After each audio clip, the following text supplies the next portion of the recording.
Hello friends, my name is Neetu. स्वागत है आपका अपने चैनल में एग्जामोलॉजी में। फ्रेंड्स, जैसा कि यहाँ लिखा हुआ है, आज का हमारा टॉपिक है आनुवंशिकता एवं वातावरण। इस टॉपिक से सीटेट में हर साल 1 या 2 क्वेश्चन ज़रूर बनते हैं, तो आप इसको अच्छे से समझ के आप वो 1 या 2 क्वेश्चन के आंसर देकर 1-2 अंक सुनिश्चित कर सकते हैं। तो हम शुरू करते हैं हमारा आज का वीडियो। ये है आनुवंशिकता। आनुवंशिकता को आप हेरिडिटी भी कहा जाता है। What is heredity? हेरिडिटी है आनुवंशिक गुणों का एक पीढ़ी से आगामी पीढ़ी में स्थानांतरित होना। आनुवंशिकता या वंशानुक्रम कहा जाता है। तो देखिए, ये है क्या? आनुवंशिक गुण कौन से होते हैं? आनुवंशिक गुण होते हैं जो हमें हमारे पिता, माता, दादा या उनके पुराने वंशजों से हमें प्राप्त होते हैं। वो कोई भी हो सकते हैं, कोई भी गुण हो सकते हैं जो हमारी आदतों में हो सकते हैं, हमारे शरीर में हो सकते हैं, हमारे विचारों में हो सकते हैं। तो ये कहलाता है आनुवंशिकता। आनुवंशिक गुणों का एक पीढ़ी से दूसरी पीढ़ी में, आने वाली पीढ़ी में हस्तांतरण होना। जेम्स ट्रेवर के शब्दों में, शारीरिक व मानसिक विशेषताओं का माता पिता से संतानों में हस्तांतरण होना आनुवंशिकता कहलाता है। तो ये जेम्स ट्रेवर यहाँ बता रहे हैं कि हमारे शरीर में जो भी होते हैं परिवर्तन, विकास, मानसिक कमी, मानसिक ह्रास, जो भी विशेषता होती है वो हमारे माता पिता से हमें मिलती है और हमसे हमारे आगे आने वाली पीढ़ी को मिलेगी। ये सुनिश्चित होता है व्यक्ति के व्यक्तित्व पर, शरीर की बनावट पर और मानसिक चेतनाओं पर। ठीक है। उसके बाद आता है आनुवंशिकता का प्रभाव। बालक पर आनुवंशिकता के क्या क्या प्रभाव होते हैं वो हमें यहाँ दिखाया जा रहा है।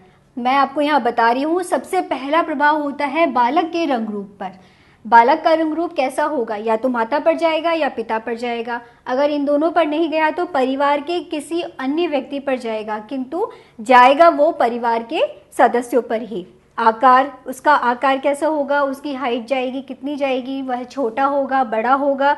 शारीरिक गठन, हृष्ट-पुष्ट होगा, दुर्बल होगा या अच्छा कर्मठ होगा? उसकी बनावट कैसी होगी? ऊंचाई कैसी होगी? ऊंचाई से उसके परिवार वाले अगर लंबे हैं तो बालक भी लंबा होगा। अगर वो बालक के माता पिता छोटे हैं या उसके परिवार में कोई अन्य छोटा है तो उसकी हाइट पर भी प्रभाव पड़ेगा।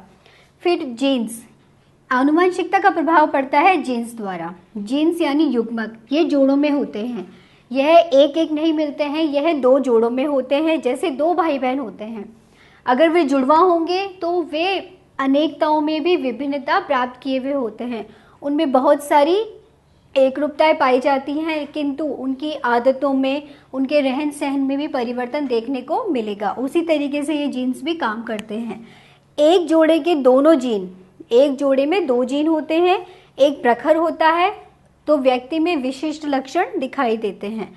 अगर एक जोड़े के दोनों जीन, जिस प्रकार से माता पिता दोनों प्रखर बुद्धि के होंगे तो बालक भी प्रखर बुद्धि का होगा। उसी तरीके से इसका उल्टा, यदि दोनों में से एक प्रखर व एक प्रतिगामी, प्रखर यानी जिसकी अधिकता ज़्यादा होगी, प्रतिगामी यानी कमी, अगर दोनों जीन्स में से एक प्रखर और एक प्रतिगामी होगा तो जो जीन प्रखर होगा बालक में उसके ही लक्षण दिखाई देंगे। बालक में उसी के लक्षण दिखाई देंगे जो प्रखर है। और अगर प्रतिगामी होगा तो प्रतिगामी के लक्षण दिखाई नहीं देंगे, वो आगामी पीढ़ी में स्थानांतरित हो जाएंगे। आगामी पीढ़ी में स्थानांतरित होंगे तो उसके बाद में फिर जो प्रतिगामी जीन है, प्रतिगामी जीन अपना जोड़ा बनाएगा,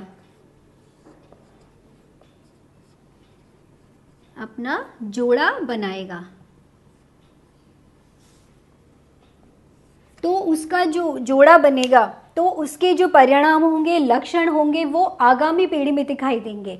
उस पीढ़ी में दिखाई न देंगे बल्कि आगामी पीढ़ी में दिखाई देंगे, क्योंकि प्रतिगामी जीन अपना जोड़ा बना लेगा। ये जोड़े में ही काम करते हैं, ये सिंगल काम नहीं कर पाते हैं।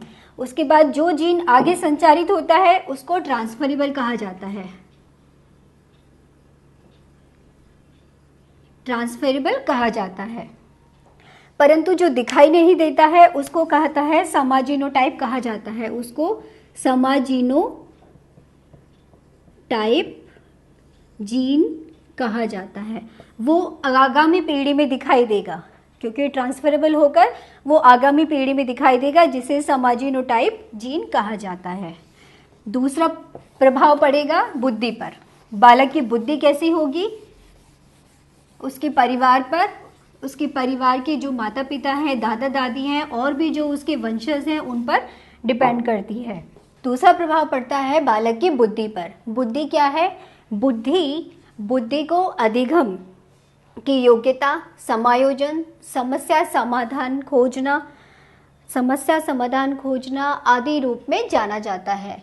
आनुवांशिकता का बुद्धि पर बहुत गहरा प्रभाव पड़ता है। यदि माता पिता, मैंने आपको जैसे कि पहले बताया है कि यदि माता पिता प्रखर बुद्धि के होंगे तो बालक भी प्रखर बुद्धि वाला होगा। यदि माता पिता मंद बुद्धि हुए तो बालक भी मंद बुद्धि ही होगा, क्योंकि आनुवंशिकता का बालक की बुद्धि बौद्धिक विकास पर भी उतना ही प्रभाव डालता है जितना शारीरिक विकास पर प्रभाव डालता है। बालक का मानसिक विकास तीव्र गति से होगा तो उसको सीखने की गति भी तीव्र गति से होगी। ये देखिए, बालक का मानसिक विकास अगर उत्तम गति से विकसित होगा तो उसकी सीखने की गति भी तीव्र होती जाएगी। यदि मंद बुद्धि बालक अगर कोई कार्य करेगा तो उसका जो स्तर होगा वो नीचे गिरता जाएगा, तो उसको जो सीखने की गति होती है वो भी नीचे गिरती ही चली ही जाएगी। तो आनुवांशिकता का बुद्धि और शारीरिक प्रभाव हमने अच्छे से समझा दिए, मैंने आपको अच्छे से समझाया है, अच्छे से उदाहरण देकर समझाया है। फिर पड़ता है चरित्र पर प्रभाव। चरित्र पर क्या प्रभाव पड़ेगा?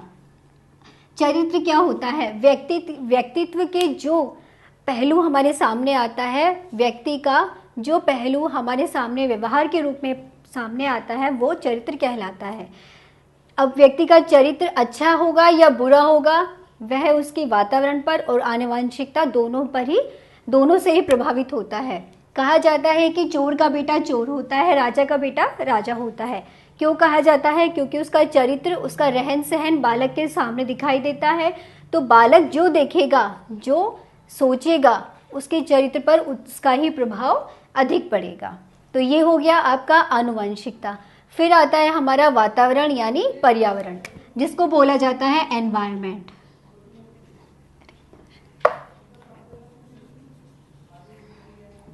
जिसको बोला जाता है एनवायरनमेंट।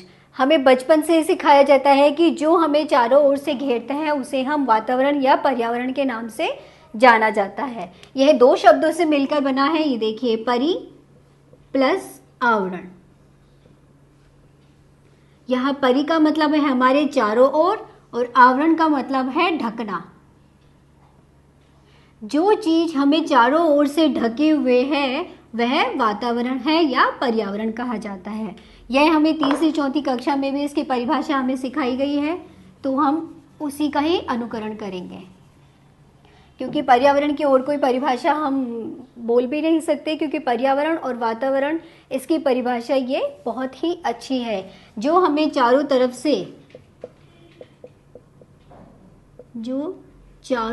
से हमें घेरे हुए है वह वातावरण है या पर्यावरण है। तो जिस भट्ट ने बोला है जो किसी एक वस्तु को चारों ओर से घेरे हुए है तथा उस पर प्रत्यक्ष प्रभाव डालता है वह पर्यावरण या वातावरण है। किसी वस्तु को चारों ओर से घेरे हुए है, जैसे कि पहाड़, नदियाँ, तालाब, झरने, पहाड़, जंगल, ये हमें चारों तरफ से घेरे हुए हैं और उनका हम पर प्रत्यक्ष प्रभाव भी डाला जाता है, क्योंकि पहाड़ों से, बादलों से, इनसे हमारा गहरा संबंध है। अब वातावरण का हम पर क्या प्रभाव पड़ता है वो देखिए, शारीरिक अंतर का प्रभाव। अब शारीरिक अंतर का प्रभाव क्या होता है? शरीर में जो एक स्थान के दूसरे स्थान के व्यक्तियों में जो शारीरिक अंतर पाए जाते हैं वो होता है शारीरिक अंतर। जैसे कि पहाड़ी इलाकों में रहने वाले लोग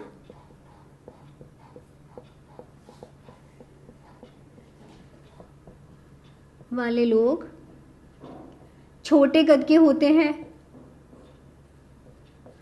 जबकि मैदानी इलाकों में रहने वाले लंबे पाए जाते हैं। यदि ये पहाड़ी इलाकों में रहने वाले लोगों को मैदानी इलाकों में लंबे समय तक रखा जाएगा तो उनकी आने वाली पीढ़ियां भी लंबी ही पाई जा सकती हैं। इसका लंबी पाई जा सकती हैं क्योंकि पहाड़ी वाले इलाकों का और मैदानी इलाकों का जो वातावरण है वो हमारे शारीरिक अंतर पर प्रभाव डालता है। इसका सीधा सा उदाहरण मैंने आपको दिया है जो बहुत अच्छी तरीके से आपको समझ में आ गया होगा। हालांकि जो पहला प्रभाव होता है वो आनुवंशिकता का ही होगा, लेकिन वातावरण भी शारीरिक अंतर पर प्रभाव डालता है। ये मैंने आपको यहाँ पे एग्जाम्पल देकर समझा दिया है। फिर आता है प्रजाति की श्रेष्ठता पर प्रभाव। प्रजाति की श्रेष्ठता कि प्रजाति में कौन सा गुण श्रेष्ठ है, कौन सा नहीं है। कुछ प्रजाति होती हैं जिनका वंशानुक्रम पर एकाधिकार होता है, वंशानुक्रम पर एकाधिकार होता है, वातावरण एकाधिकार होता है, लेकिन धीरे धीरे अगर वातावरण चेंज कर दिया जाएगा तो उसका भी प्रभाव श्रेष्ठ जाति पर पड़ेगा। जैसे मैं आपको उदाहरण देकर समझाती हूं। राजा का बेटा यदि राजमहल में रहेगा तो उसे उसी तरीके की शिक्षा मिलेगी, उसी तरीके का उसका रहन सहन होगा। यदि राजा के बेटे को जंगल में या आश्रम में छोड़ दिया जाए तो क्या वो राजा बनेगा? नहीं बनेगा, क्योंकि उसका वातावरण, उसका रहन सहन वो बिल्कुल अलग हो जाएगा। क्योंकि राजा के बेटे को सारी सुविधाएं मिलेंगी, उसे अच्छी अच्छी शिक्षा मिलेगी, धनुर्विद्या जो भी शिक्षा शास्त्र है वो सभी वहाँ पर मिलेंगे। जबकि जंगल में वो अपना आश्रम बनाएगा, खुद जिएगा, तो वो इन चीज़ों को आत्मसात नहीं कर पाएगा और ना ही आश्रम में रहने पर वो आत्मसात कर पाएगा। तो प्रजाति की श्रेष्ठता पर वातावरण का गहरा प्रभाव पड़ता है। फिर आता है व्यक्तित्व का प्रभाव। व्यक्तित्व पर वातावरण का प्रभाव। व्यक्ति का व्यक्तित्व ही उसकी पहचान होती है, ठीक है। कोई भी व्यक्ति उचित वातावरण में रहकर किसी भी तरीका का व्यक्तित्व उत्पन्न कर सकता है। यदि वह अच्छी माहौल में रहेगा तो उसका व्यक्तित्व भी उतना ही अच्छा होगा। जैसे यदि गरीब परिवार का लड़का है, गरीब या निर्धन जो भी आप कहना चाहें, गरीब परिवार का जो भी बालक है वो अपनी मेहनत से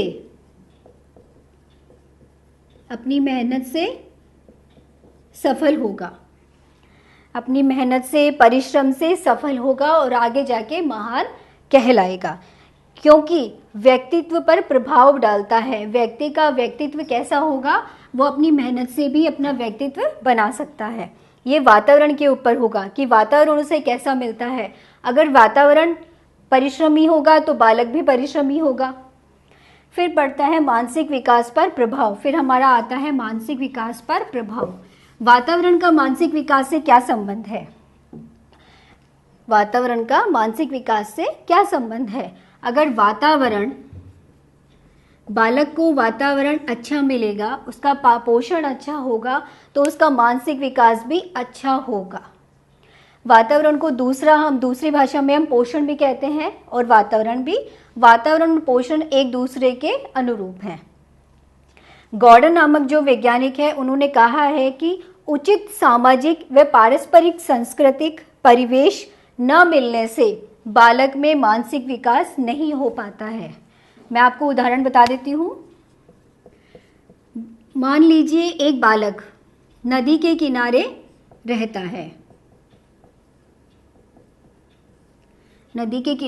रहता है, तो उसका मानसिक विकास अच्छा होगा? नहीं, क्योंकि नदी के किनारे उसका जो माहौल है, उसका जो वातावरण है वह गंदा होगा और वह अच्छाई से बहुत दूर होगा,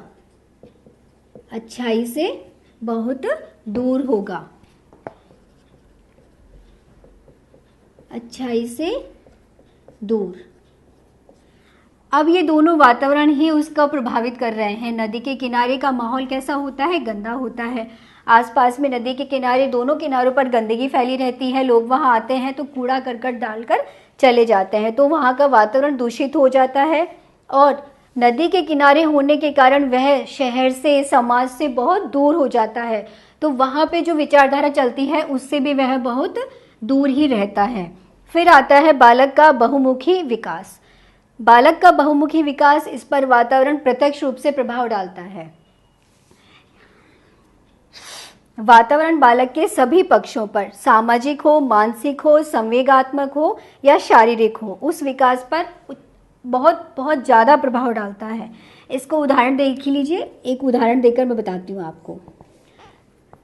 मोगली मूवी तो आपने सबने देखी होगी, माफ कीजिए, मोगली मूवी आपने सबने देखी है। उसमें जो मोगली का कैरेक्टर है वह बचपन से जंगल में रहता है, जंगल में जानवरों के बीच रहता है, तो उसका रहने का ढंग, खाने पीने का ढंग और उसके कपड़े पहनने का ढंग जंगली जानवरों के जैसा हो जाता है।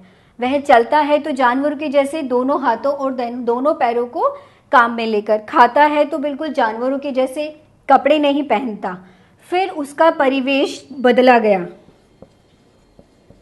उसका परिवेश बदला गया, किंतु उसकी आदतें बिल्कुल भी नहीं बदली। उसकी आदतें बिल्कुल भी नहीं बदली, क्योंकि वह शुरू से बहुत लंबे समय तक उसी परिवेश में रहा, उसी परिवेश में पला बड़ा और सारी क्रियाएं उसने वहाँ पर जानवरों को देखकर सीखी। यहाँ तक कि उसको सीधा खड़ा होना भी नहीं आया, खाना भी नहीं आया, और यहाँ तक कि उसकी जो ज्ञानेंद्रियाँ थी, जैसे उसके कानों से सुनना और मुंह से बोलना, यहाँ तक उसको ये सब भी नहीं आया। तो बालक का बहुमुखी विकास के लिए भी वातावरण का अच्छा होना, शुद्ध वातावरण का होना बहुत ही ज़रूरी है। फ्रेंड्स, आपको ये वीडियो कैसा लगा मुझे ज़रूर बताइए। थैंक्स।